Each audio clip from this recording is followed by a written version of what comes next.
దేవుని నామానికి స్తోత్రములు. ఈ ఉదయకాల సమయంలో మీ అందరికీ కూడా నా హృదయపూర్వకమైనటువంటి వందనాలు తెలియజేస్తున్నానండి.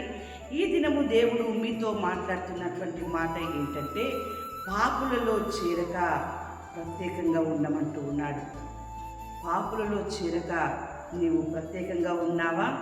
చూడండి, వాక్యం సెలవిస్తూ ఉంది కదా. సమూయేలు మొదటి గ్రంథము 12వ అధ్యాయము 23వ వచనములో, నా మట్టుకు నేను మీ నిమిత్తము ప్రార్థన చేయటం మానుట వలన యెహోవాకు విరోధముగా పాపము చేసిన వాడనగుదును, అది నాకు దూరమవునుగాక. ఏమండి, ఎంత చక్కని మాట అంటున్నాడు భక్తుడు. నా మట్టుకు నేను మీ నిమిత్తము ప్రార్థన చేయట మానుట వలన. ఈరోజు నీవు వ్యక్తిగతంగా ప్రార్థన చేయడం మానుకుంటున్నావేమో, కుటుంబికంగా మొత్తం కుటుంబం అంతా కూడా కలిసి ప్రార్థన చేయడం మానుకుంటున్నావేమో, ఉపవాస దినములు జరుగుతూ ఉండగా ఉపవాసములు ఉండకుండా ఉపవాస ప్రార్థనలు నువ్వు మానుకుంటున్నావేమో. అలా నువ్వు ఉండడము వలన యెహోవాకు విరోధముగా పాపము చేసిన వాడనగుదును అని భక్తుడు అంటూ ఉన్నాడు. నీవు కూడా అలాగున ఒకవేళ ఉంటున్నావేమో గమనించుకో. దేవుని బిడ్డలారా, అలాంటి ఆ యొక్క ప్రార్థన మానేటటువంటి స్థితిలో నీవు ఉండకూడదు. ప్రార్థన మానడము వలన యెహోవాకు విరోధంగా నీవు పాపం చేసిన వాడవైతావు.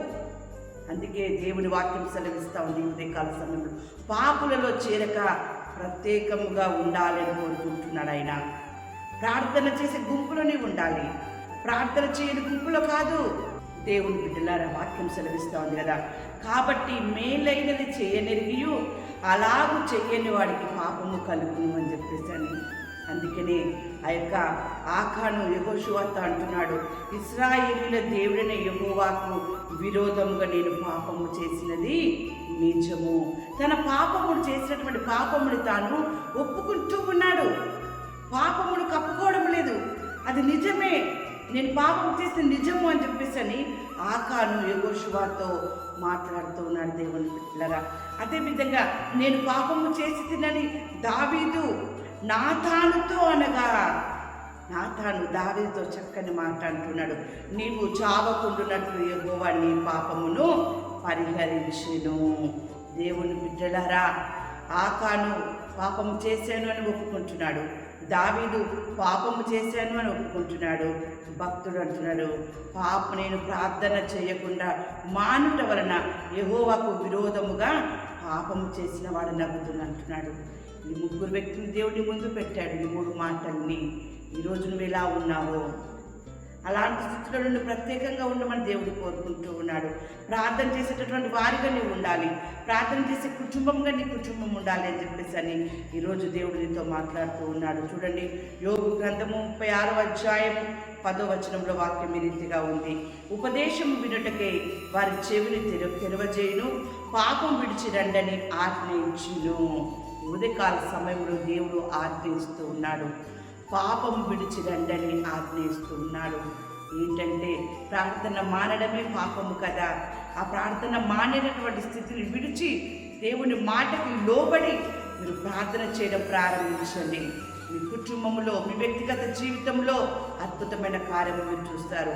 అందుకే వాక్యం సెలవిస్తూ ఉంది కదా, యోబు 36వ అధ్యాయం 11వ వచనంలో, వారు ఆలకించి ఆయనను సేవించినెడలా తమ దినములను క్షేమముగాను తమ సంవత్సరములను సుఖముగాను వెళ్ళబుచ్చెదరు.